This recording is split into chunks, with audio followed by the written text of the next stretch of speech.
going on, Coggo? Today I am going to slip my finger in and pull out a couple of footy jumpers. I'm going to show you how I take photos of them, going to show you how I list them, and show you a couple of different types of footy jumper that you can sell on eBay. So let's get into it.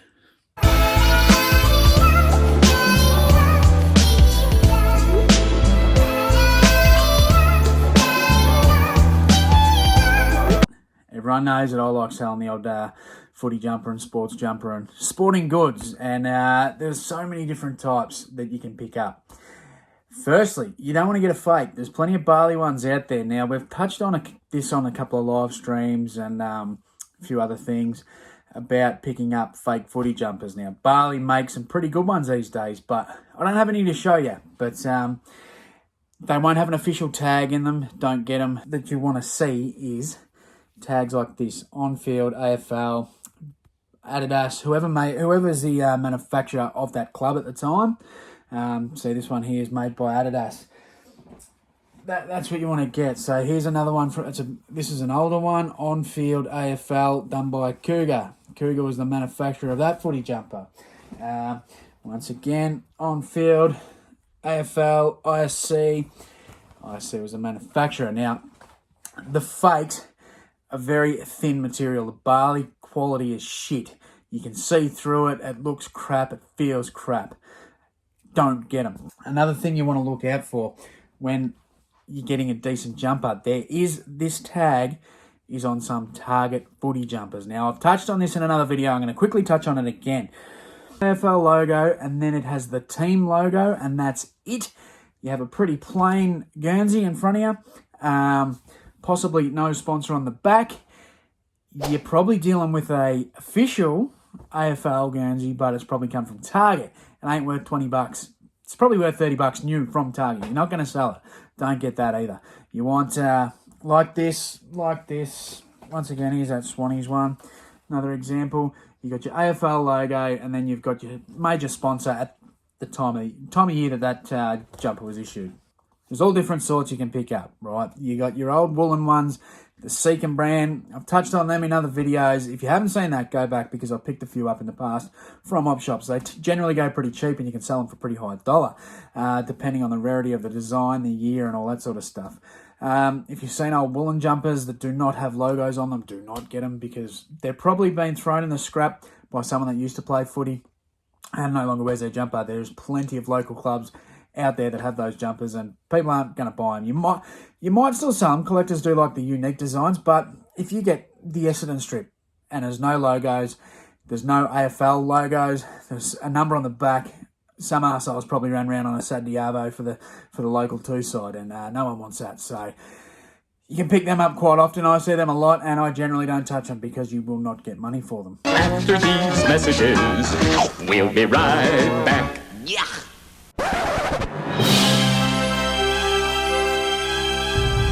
Do you feel hungry? You dream about food? Someone keep pinching your noodles?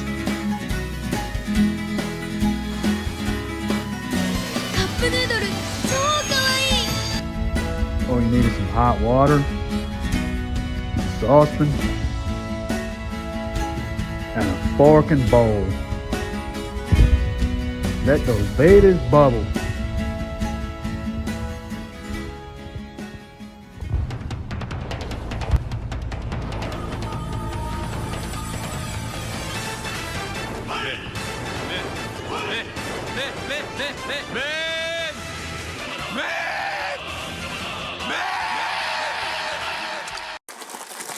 If you're not smacking down 3 fucking packets, you're not doing it properly.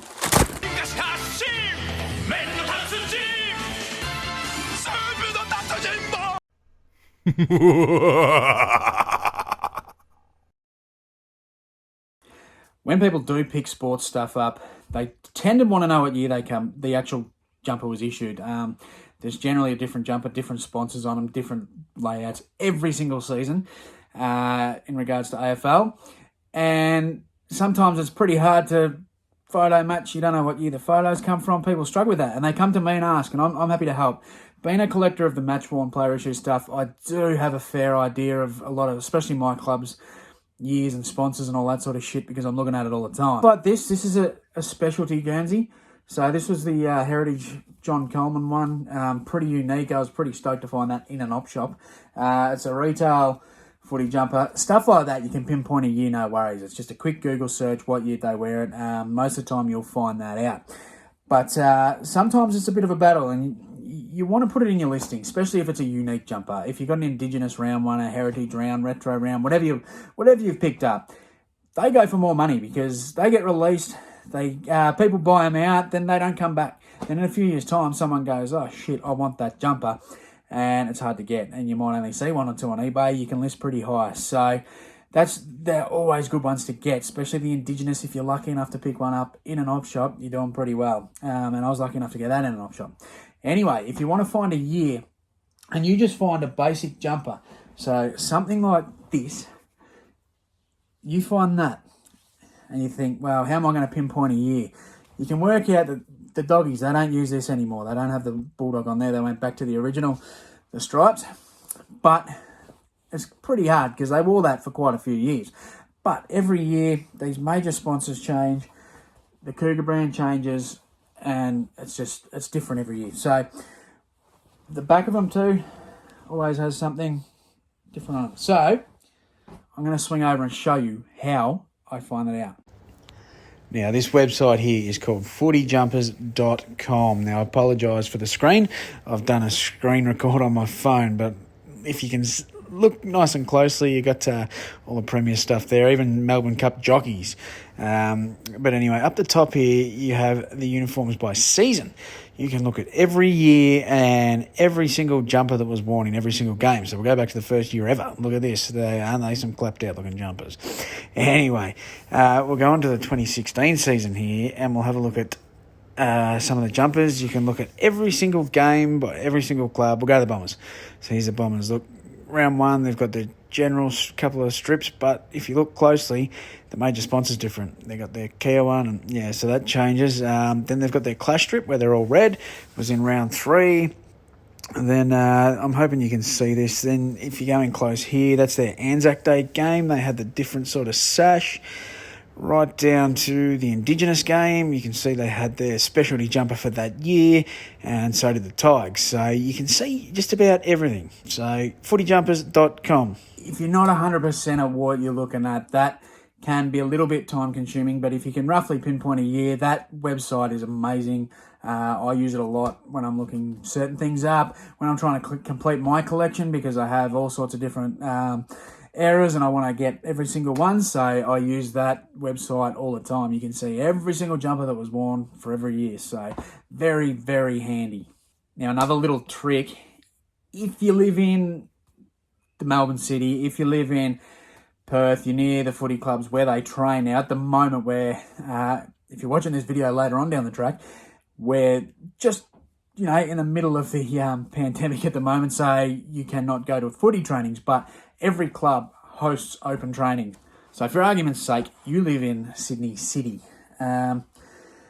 You've gone in to an op shop and you've picked up this bad boy. You got a Sydney Swans jumper there, and you live near there where they train. Sydney say they're training 8 a.m. Monday morning.